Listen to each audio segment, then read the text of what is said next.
Welcome back to MK Vision Tamil. இன்னைக்கு இந்த வீடியோவில் நாம் பார்க்க போகிறது சமீபத்தில் மலையாளத்தில் வெளியான ஒரு காமெடி ட்ராமா படம் தான் துண்டு. நெட்ஃப்ளிக்ஸ் ஓடிடியில் இந்த படம் இப்போ அவைலபிளாக இருக்குது. படத்தில் யாரெல்லாம் நடிச்சிருக்காங்கன்னு பார்த்தோம்னா Biju Menon, shine Tom Chaco அப்படின்னு நிறைய பேர் இருக்காங்க. இந்த படத்துடைய கதை என்ன அப்படின்னு முதல்ல பார்த்துடலாம். ஒரு போலீஸ் கான்ஸ்டபிளாக இருக்கக்கூடிய இந்த படத்துடைய ஹீரோ பார்த்தீங்கன்னா ரொம்ப சின்சியரான ஒருத்தர். தான் செய்யக்கூடிய வேலையை ரொம்ப நேர்மையாக பண்ணக்கூடிய ஒருத்தர். ஸோ இப்படி இருக்கும்போது இவர் ஒர்க் பண்ணக்கூடிய அதே போலீஸ் ஸ்டேஷன்ல பாத்தீங்கன்னா இன்னொரு சீனியர் போலீஸ் ஆஃபீஸர் வந்திருக்காரு. அவருக்கும் நம்ம ஹீரோக்கும் சுத்தமா ஆகாது. அண்ட் அந்த சீனியர் போலீஸ் ஆஃபீஸரும் பாத்தீங்கன்னா இவன் எதுலாச்சும் மாட்ட மாட்டானா, இவனை எதுலாச்சும் ஒன்று மாட்டி விடணுமே அப்படின்னு எதிர்பார்த்துக்கிட்டே இருக்காரு. ஸோ இப்படி இருக்கும்போது இந்த போலீஸ் ஆஃபீஸரை விட நம்ம நல்லா டெவலப் ஆகி காட்டணும். ஸோ அதுக்கான எக்ஸாம்ஸ் எழுதி நம்ம ஒரு ஹையர் போஸ்டிங்க்கு போனோம்னா நம்ம எதுக்கும் பயப்பட தேவையில்லை அப்படின்னு ஹீரோ நினைக்கிறாரு. ஸோ அதுக்கேற்ற மாதிரி இந்த எக்ஸாம்ஸை போய் எழுதுறாரு.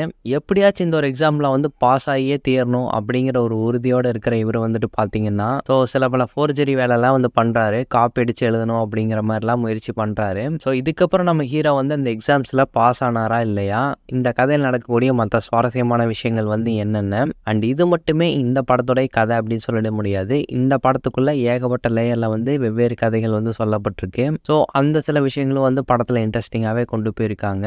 இந்த படத்துல ஹைலைட் பண்ணி சொல்றதுக்கு ஏகப்பட்ட சீக்வன்ஸ் இருக்கு அப்படின்னு சொல்லலாம். அதாவது எதர்ச்சியாக ஒரு சில விஷயங்கள் தெரியாமல் பண்ணிடுவோம். அது ஒரு காமெடியாக போகும். ஸோ பார்க்குற ஆடியன்ஸுக்கு நமக்கு அது காமெடியாக தெரியும். ஸோ அந்த மாதிரினா ஒரு சில நிகழ்வுகளை ரொம்ப போகிற போக்கில் காமெடியாக இந்த படத்தில் ட்ரை பண்ணியிருக்காங்க. ஸோ அதில் பார்க்க சீரியஸாக தான் இருக்கும். நமக்கு தான் அது காமெடியாக தெரியும். படத்தில் நடித்தவங்களுடைய பர்ஃபார்மன்ஸ் எல்லாம் பார்த்தோம்னா பிஜு மேனன் ஆகட்டும், ஷைன் டாம் சக்கோ ஆகட்டும், அதுக்கப்புறம் சப்போர்ட்டிங் கேரக்டர்ஸ் எல்லாருமே அவங்க பர்ஃபார்மன்ஸை நீட்டாகவே கொடுத்துருக்காங்க. விஜய் மேனோடைய பர்ஃபார்மன்ஸ் இந்த படத்தில் ஹைலைட் பண்ணி சொல்லலாம். நிறைய எமோஷனலான காட்சிகள் ஆகட்டும், அதுக்கப்புறம் எப்போ பாரு ஏதோ ஒரு விஷயத்த பண்ணி சொதப்பி மாட்டிக்கிட்டே இருக்கமே எதுலையாச்சு அப்படிங்கிற மாதிரி அவர் ஃபீல் பண்ணக்கூடிய அந்த இடங்களாகட்டும், அதுக்கு இவர் கொடுக்கக்கூடிய அந்த எக்ஸ்பிரஷன்ஸ் ஆகட்டும், எல்லாமே லைவாக ரியலாக இருந்தது அப்படின்னே சொல்லலாம். டெக்னிக்கல் வைஸ் இந்த படம் ரொம்ப சூப்பராக எடுத்திருக்காங்க அப்படின்னே சொல்லலாம். எடிட்டிங் பேட்டர்ன் ஆகட்டும், சினிமோட்டோகிராஃபி ஆகட்டும், படத்துக்கான அந்த சீரியஸான இடங்களில் வரக்கூடிய பேக்ரவுண்ட் ஸ்கோர் ஆகட்டும், அண்ட் காமெடியா வரக்கூடிய ஒரு சில இடங்கள்லயும் பாத்தீங்கன்னா பேக்ரவுண்ட் ஸ்கோர் செம்மையாவே ஒர்க் அவுட் ஆயிருக்கு. மெயினா எனக்கு இந்த படத்துல பிடிச்சது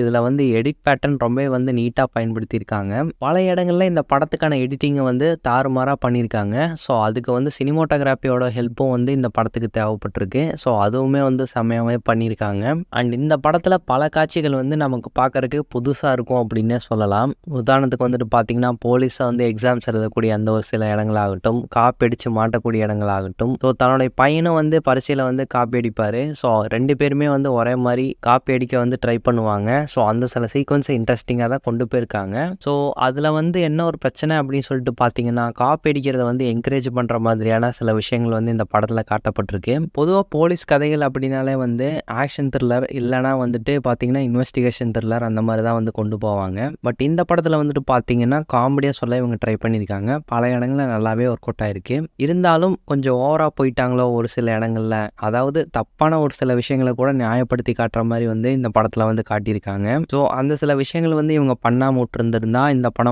பார்க்க இன்னுமே பெட்டரா இருந்திருக்கும். பட் இப்போ இந்த படம் மோசம் கிடையாது, தாராளமாக ட்ரை பண்ணி பார்க்கலாம். ஸோ காமெடி ஆகட்டும், எமோஷனல் சீக்வன்ஸ் ஆகட்டும், இதெல்லாமே இந்த படத்தில் சூப்பராகவே ஒர்க் அவுட் ஆயிருக்கு. ஃப்ரீ டைம் கிடைச்சா இந்த படத்தை ட்ரை பண்ணி பாருங்க. இந்த ஒரு ரிவ்யூ உங்களுக்கு பிடிச்சிருந்தா லைக் பண்ணுங்க, ஷேர் பண்ணுங்க, கமெண்ட் பண்ணுங்க, இந்த சேனலுக்கு சப்ஸ்கிரைப் பண்ணுங்க. தேங்க்யூ.